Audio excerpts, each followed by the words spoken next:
Now, let's talk about the UK election result. You wrote about how the Tories only have themselves to blame for what occurred over the weekend. Where do you think it all went wrong for them?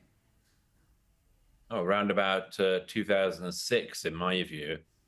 David Cameron announced that he was going to detoxify the Conservative Party.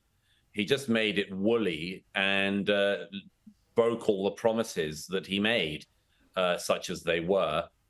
It was a lackluster 5 years of a parliament where he had to be in government with the Liberal Democrats. And Nick Clegg, remember him? Wow, what talent!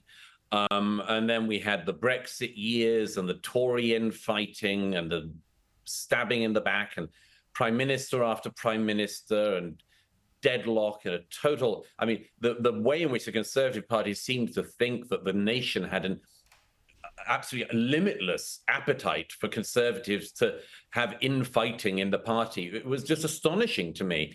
And, you know, we watched it happen, couldn't believe the lack of discipline, couldn't believe the lack of delivery. David Cameron came in 2010, promising to lower migration from the hundreds of thousands a year to the tens of thousands, like in the 1990s before Blair. They leave office with net migration nearer 1 million in a year. They let down everyone. They've got very little to show for their time in office. They were there for 14 years. And what few things they did achieve are all now going to be wiped away by the historic Labour landslide of Keir Starmer, a man who absolutely nobody is enthusiastic about. It's not that Britain swung left, it didn't. It just voted against the Conservative Party. And maybe they will use their time in opposition to try to cohere, actually be conservative, actually come up with some policies that differentiate themselves from the other parties. Or maybe they won't. Maybe they will just disappear into history. That can happen. There is no law of nature that means that the Conservative Party should never die. Maybe it will. We'll see. Yeah, we'll find out. Now, Nigel Farage has given his first ever speech in the Commons as leader of Reform UK. This is what he said. I now call the leader of Reform UK, Nigel Farage. You. Mr. Speaker-elect, thank you very much indeed. We are the new kids on the block. We have no experience in this Parliament whatsoever, even though some of us have tried many times over the years previously to get here. So we can't judge you from working in this place, but we can judge you from the way the outside world sees you. And I don't just mean the United Kingdom, I mean the world, because Prime Minister's Questions time is global box office politics. Douglas, he's got them all rattled already and he's only just begun. What sort of a force do you think Nigel Farage will be in UK Parliament?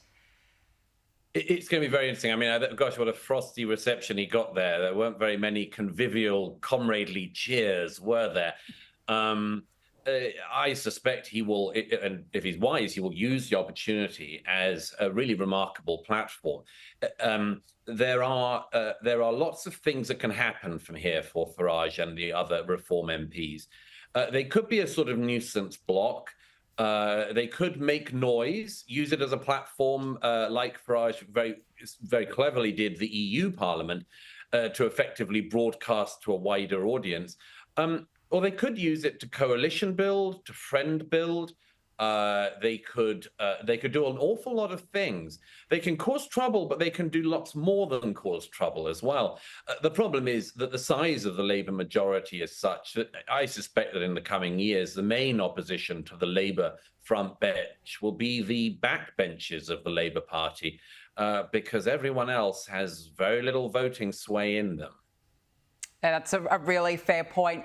Douglas, before we let you go, I just want to ask you about the situation in France where riots and violence have erupted after the left defeated the far right in an unexpected victory. Now, this is on the streets of Paris.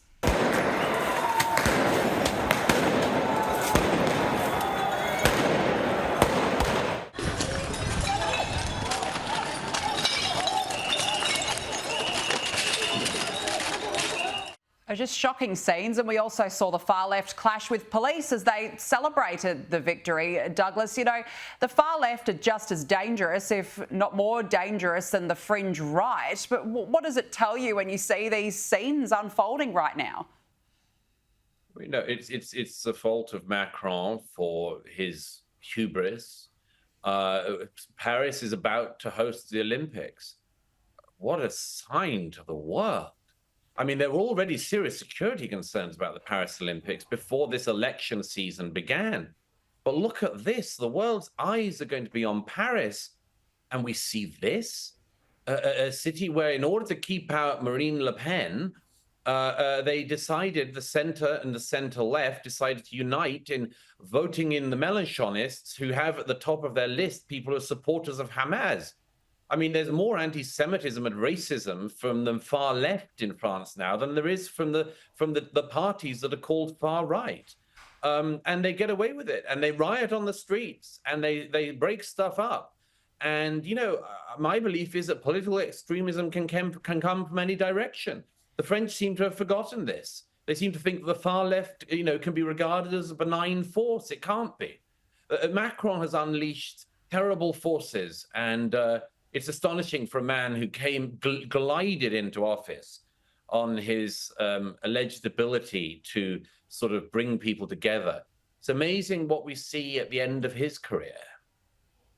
Yeah, good point. And you're right. What a way to welcome the worldwide athletes as well as the tourists right now to Paris and France. Douglas Murray, really appreciate your time. Thank you so much for joining us. Great to be with you. Thank you.